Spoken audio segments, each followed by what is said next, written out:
Lo prometido es deuda.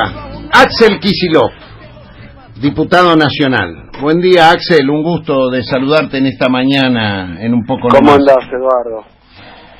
Y bueno, aprovechándote, y querría alguna reflexión de este contraste, ¿no?, del mundo en el G20 en Buenos Aires, París que arde y parece que viene efecto contagio, ¿eh? Mira, la verdad que sí, las imágenes del G20 fueron un contraste no solo entre lo que pasaba en París o lo que está ocurriendo en un mundo tremendamente convulsionado, porque hay que tomar un poco dimensión de que los conflictos que había entre las potencias más importantes, entre China y Estados Unidos, entre Europa y Rusia, que todavía le mantienen sanciones por la cuestión de Ucrania, la tensión de Ucrania, es decir, estamos viendo un mundo que no está ni muy ordenado, ni menos todavía muy pacífico, entre guerras comerciales, conflictos bélicos, amenazas, cuestiones financieras. La verdad que estamos en un mundo que es un verdadero terremoto. Lo ilustró el terremoto que nos trajeron acá sorpresivamente en medio del G20, ¿no? Increíblemente. Increíble, sí. Que pasó desapercibido, pero... Sí, pero bueno, tuvimos un terremoto en Buenos Aires mientras aterrizaban estos señores, ¿no? O sea que la verdad que los problemas del mundo están lejos de arreglarse. El G20 viene siendo muy marginal en esta resolución. El papel de Trump, ¿no?, con las bravuconadas, las cuestiones, los desplantes, no ha ayudado nada. Y bueno, y en el medio de eso, como ya nos tiene acostumbrado el gobierno de Macri, haciendo las más inverosímiles puestas en escena en medio de las situaciones más extrañas y estrafalarias, ¿no?, que tratan todo el tiempo de dibujar como éxitos y triunfos cuestiones muy difíciles de comprender en ese sentido. Yo lo primero que diría es que cuando el gobierno de Macri decide unilateralmente y un poco sorpresivamente, porque la verdad lo hizo ocultando información, ir al Fondo Monetario Internacional, digo ocultando información porque después se supo, aunque ya teníamos algunas noticias, de que en febrero, en aquel momento Toto Caputo, ¿no?, el ministro de Finanzas, había ido a pedir más plata a los acreedores y no le dieron buenas noticias, cerraron la canilla, con lo cual en febrero del año 2018 de este año va Caputo a conseguir lo que necesita solo para pagar los intereses. Le dicen que no. En ese momento Argentina entra en un default, en realidad, porque no había plata para pagar los vencimientos de la deuda que el propio Macri tomó, con lo cual se van corriendo al Fondo Monetario, porque de no recibir la asistencia del fondo en estas magnitudes enormes, la verdad que estábamos sin posibilidad de pagar la deuda que Macri tomó teóricamente para no hacer un ajuste que después es 10 veces más feroz de lo que nunca dijo. Entonces, estas imposturas, bueno, nos llevan a que Macri festeje entrar al Fondo Monetario Internacional y tomar un crédito que está diseñado para crisis de deuda de los países. Entonces, nada nos puede extrañar cuando el propio Macri festeja un G20 que en medio de tensiones mundiales, con bueno, lo que está ocurriendo en Europa, pero no solo París incendiado, los problemas que están teniendo todos los países con la cuestión de la inmigración, los problemas financieros, la concentración de la riqueza, nada de eso se habló, y Macri parecía en medio de una especie de fiesta de 15, festejando no se sabe qué, y ocultando no solo las tensiones internacionales, sino también especialmente los problemas no resueltos y en camino de agravarse que tienen el frente interno. Conclusión, la verdad que armaron un montaje, una puesta en escena que involucró vaciar la ciudad de Buenos Aires para que puedan filmar esta película de la fiesta inolvidable, ¿no?, pero que no tiene nada que ver ni con la realidad mundial ni con la realidad nacional. Lo único que está festejando el gobierno es la ausencia de conflictos mayores o papelones mayores, pero mucho más para celebrar no hay. Y que haya dejado en la Argentina ese G20, que uno puede decir, bueno, después del G20, ¿cómo está la situación argentina? Y la verdad nada, cero dejó. Yo una de las cosas que festejo sin lugar a dudas de este G20 es que Macron dijo que no al acuerdo de Unión Europea y Mercosur, ¿no? Sí, porque eso están dispuestos a firmar cualquier cosa bajando toda la protección del trabajo argentino. Sí, mira, Macri en su política internacional o lo que tenía diseñado, hacia dónde quería ir, la verdad que no da pie con bola. Esa es la verdad, porque su primer objetivo era entrar a la Alianza del Pacífico, pero poco después de asumir, Trump resuelve dar por terminada esa Alianza del Pacífico, la rompe, con lo cual el objetivo central de Macri, que era incorporarse a esa serie de países, Chile, Perú, Colombia, muy alineados con Estados Unidos, bueno, el propio Estados Unidos de Trump, con una política mucho más, llamémosla, nacionalista, proteccionista en lo económico y en lo comercial, decía que eso no existe más, así que su principal objetivo y su principal propósito no lo pudo cumplir por motivos externos. Y después se está dinamitando el Mercosur, lo cual avanza a pasos agigantados, sobre todo ahora con el triunfo de Temer. Y por último, realizar ese acuerdo con la Unión Europea, que anunciaron 20 veces ya que se estaba por firmar, que avanza, pero todas las noticias que uno recibe es un poco como vos decís, Eduardo, que Macri entrega todo y a pesar de eso el acuerdo no se firma, porque del otro lado hay una posición muy dura de Europa, en una situación compleja, proteger lo más posible a sus productores agropecuarios, que es incompatible con firmar tratados de libre comercio con países exportadores justamente de productos agropecuarios. O sea que esto venía muy mal. Macri no para de anunciarlo porque, agotado eso, la verdad que su gobierno no tiene más para mostrar que papelones, ¿no?, en el plano de los acuerdos internacionales o de sus propósitos.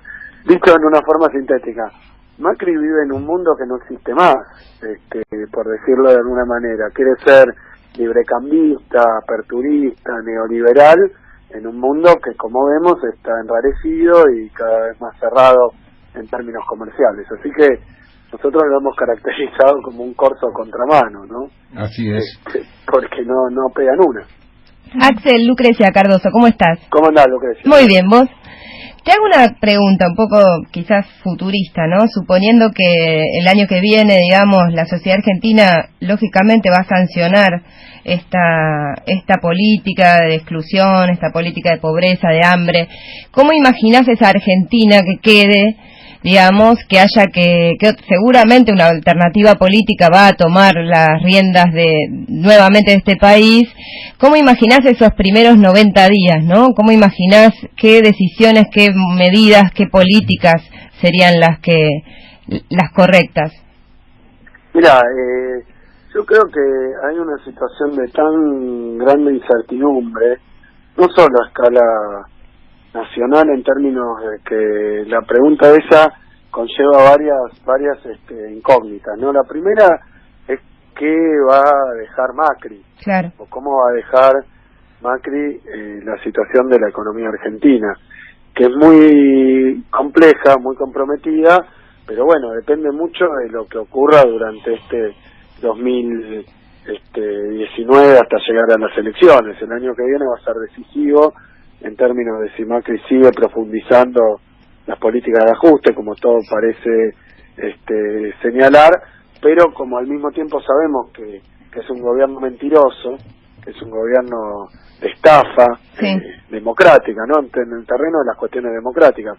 Es un gobierno que tanto en el 15, en la elección del 15, donde mintió de una manera realmente difícil de exagerar, porque todo lo que podía mentir para conseguir ese resultado que obtuvo lo hizo, con completa frialdad y sin ningún problema, pareciera ninguna perturbación para ellos, lo de prometer todas cosas que no es que no pudieron cumplir, sino que nunca estuvieron dentro de sus planes, pero que, hacía falta decir, fueron y la dijeron. En 2017 armaron un pequeño esquema de anabólicos económicos, llamémoslo, donde, bueno, dieron 5 millones de créditos a jubilados y a quienes reciben la asignación universal, detuvieron los tarifazos, los pausaron hasta después de la elección, al mismo tiempo pusieron la cláusula gatillo para impedir que haya una caída mayor todavía del salario real, no lo subieron, no recuperó, lo perdió en 2016, pero en 2017 estabilizaron el salario a un nivel bajo, pero donde no iba a haber más pérdida de salario, largaron algo de obras superficiales, es decir, tomaron muchísimas medidas para que, llegando a las elecciones, hubiera una impresión, una pequeña modificación de la situación económica que diera la impresión de que finalmente todos los sacrificios hechos habían rendido frutos. Después todos conocemos la historia, porque terminada la elección, prácticamente esa misma semana, en el Centro Cultural Kirchner, Macri lanza un programa de ajuste redoblado, que lanza la reforma previsional, la tributaria. Es decir, no se pudieron aguantar ni un día, porque esa misma noche, cuando estaban todavía cerrándose los resultados electorales del 17, sorpresivamente largan un aumento de nafta. O sea que lo tenían todo, digamos, contenido para el día después de las elecciones. Y un poco uno tiene la impresión de que 2019 ellos en la cabeza tienen algo parecido como idea, es decir, aplicar una serie de medidas económicas superficiales, poco relevantes y sobre todo transitorias, porque ese fue el tema de dar crédito. A los jubilados le habían sacado 10 puntos de haberes en el año 2016 y no es que se los devolvieron con un aumento, le dieron un crédito. Claro. Que después los jubilados, cuando empezaron a pagarlo, no solo tenían los haberes más bajos como venían teniendo, sino que además debían la plata al crédito. O sea que uno piensa que 2019 pueden tener ellos una idea de reproducir esto mismo. Yo escuché que Vidal ahora estaba hablando ya para el año que viene de una cláusula gatillo o algo parecido, me pareció oír, y creo que como les rindió algún fruto en el año 17, ellos apuntan a reproducir esto, con lo cual, para darte una respuesta, no sabemos qué va a pasar en 2019 con la economía, no sabemos qué va a pasar con el dólar, no sabemos si Macri, en un caso de mayor estabilidad financiera, nos sale a pedir todavía más créditos, dejando todavía más comprometido el frente externo, así que la verdad que no sabemos. Sí, lo que me resulta muy claro, porque ahora el día de ayer se vio en la asunción de López Obrador que hay una tensión entre esa presunta ola neoliberal, lo que pasó en Brasil, lo que está pasando en México. Yo creo que todavía no está resuelto para qué lado va el continente, ¿no? Así que hay alguna cuota de esperanza.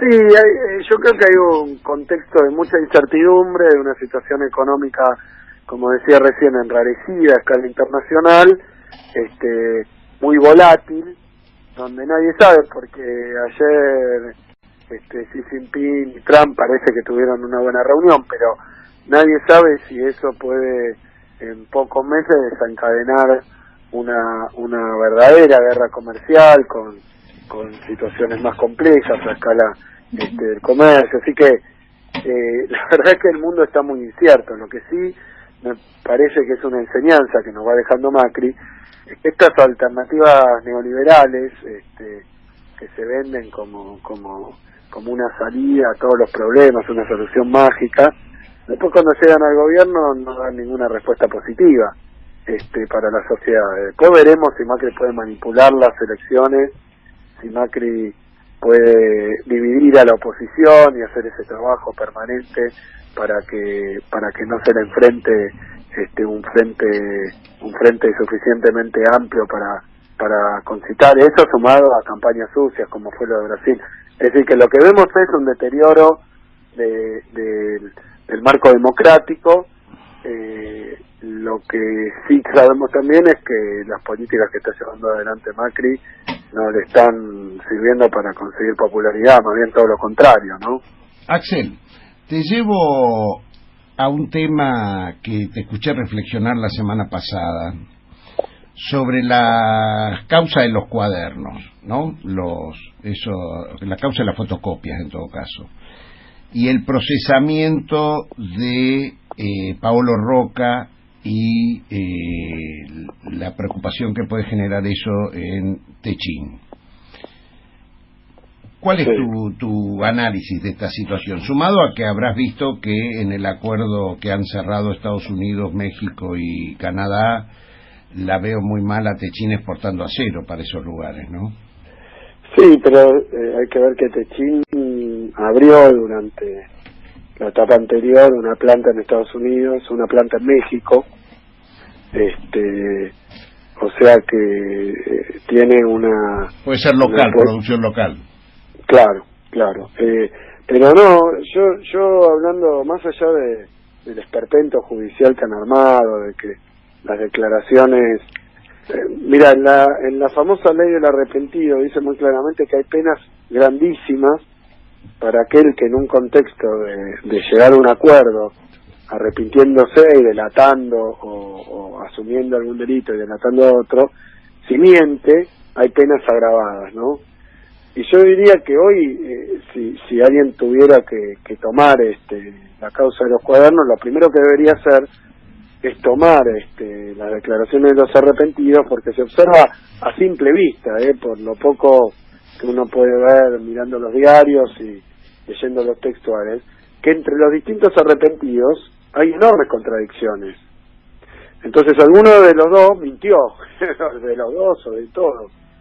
Porque uno dice, bueno, nosotros nos juntamos todos, decidimos pagar coima para poner sobreprecios en la obra pública. O sea que su primer delito más bien es cartelizarse para poner sobreprecios en la obra pública. Ninguno está investigado por eso, no se le ha pedido a nadie los balances de sus empresas, ni que dé explicaciones de con qué hacían con esos dineros que obtenían de esa forma absolutamente ilegal. O sea que no se están investigando. A los arrepentidos simplemente se los tomó para que se arrepientan y se vayan a la casa, pero nadie se tomó en serio las declaraciones de los arrepentidos. No hay pruebas de todo aquello que dijeron, pero sobre todo, Marco, que es contradictorio, porque alguno dice, estaba en esa reunión tal y tal, A, B y C, y decidimos poner sobreprecio y después con eso pagar coimas, ¿no?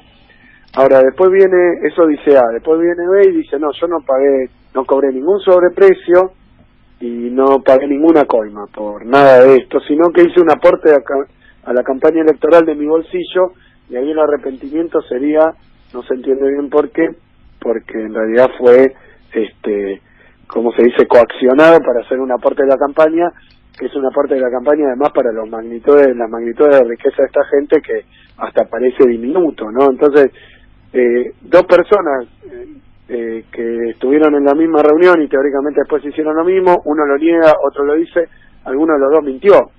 Es decir, que entre los arrepentidos, más allá de los delitos que aceptan, lo primero que habría que ver es si violaron esa regla del proceso de arrepentirse, que es precisamente no poder mentir, y que ya está, porque una vez dicho, si mintieron tienen penas altísimas. Entonces yo creo que ahí hay un elemento para mirar y que muestra la falta absoluta de seriedad de todo este análisis, y de cómo es más bien una cuestión de persecución política a los opositores que hacen mucho juego al gobierno. Pero también aparece esta cuestión de los empresarios cuestionados, que tiene efectos muy graves para afuera, ¿no? Porque países extranjeros, por ejemplo, tienen dentro de su normativa que cualquier empresario sospechado de haber aplicado estas prácticas, por ejemplo, si la acción cotiza en la Bolsa de Nueva York, que es el caso de algunas de estas compañías, entonces tienen un gran problema porque han mentido o obtenido de una manera ilegal la rentabilidad que tienen. Y digo esto porque en el caso de Brasil, todo lo que fue el Lavallato, el Petrolao, digamos, todas esas mega causas de corrupción terminaron prácticamente quebrando a todas las empresas brasileñas. Yo marcaba el otro día, porque esto sí lo he mirado con bastante detalle, que las constructoras brasileñas, las más grandes del continente, eran en su momento, en la época de Lula, pero también la petrolera, Petrobras y sus contratistas, enormes empresas de una magnitud inmensa, y por último también las empresas exportadoras de alimentos, los frigoríficos norteamericanos, brasileños, que también fueron envueltos en algunos casos de corrupción. Lo cierto, más allá de cuánto esto tiene de lawfare y cuánto se ha investigado seriamente, y cuánto ahora con la inclusión de Moro en el gobierno de Bolsonaro, queda muy claro y ya parece un poco un chiste, ¿no? Porque un fiscal que trabaja para que un candidato no pueda presentarse de ninguna manera a la elección, después ese fiscal se convierte en ministro del gobierno que llega justamente porque el candidato estaba preso. Entonces ya es una vergüenza, pero con todo lo que ocurrió con las empresas es que todas esas empresas están hoy o fundidas o destruidas de capital brasileño, que había sido un hecho muy llamativo durante la etapa anterior, el crecimiento de empresas de capital latinoamericano. Bueno, todo eso destruido, y toman su lugar empresas extranjeras, con lo cual acá hay un problema que el tema de Techint nos lleva a reflexionar para tener en cuenta, que es que tal vez de todas estas maniobras dudosas desde el punto de vista de una justicia con algunos jueces tremendamente cuestionables y ciertamente no en calidad, digamos, de ponerse paladines de la justicia, ¿no? A esta altura del partido, bueno, con eso, pero el resultado concreto es que los capitales nacionales tienden a desaparecer y son reemplazados por capitales norteamericanos o europeos, pero básicamente norteamericanos. Entonces, si ese es el resultado, entonces uno empieza a tener otra interpretación completamente distinta de qué es lo que está ocurriendo con esta causa de las fotocopias, ¿no? Porque finalmente todas esas empresas van a tener dificultades, y yo no por defenderlas, porque no tengo por qué hacerlo yo, pero sí por hacer un análisis más global de la situación. ¿Qué pasa si esto tiene como producto la disolución de empresas locales y capitales locales para la entrada y el ingreso de empresas transnacionales, extranjeras o norteamericanas que hacen los trabajos que antes se hacían con capitales argentinos? Eso es una preocupación realmente inmensa que deberíamos abordar con un poco más de seriedad, ¿no? El propio gobierno debería abordar con un poco más de seriedad. Axel, impecable. Te dejo disfrutar con la familia unas horitas. Un abrazo grande y muchas gracias. Bueno, Eduardo, un beso grande. Gracias. Axel Kicillof.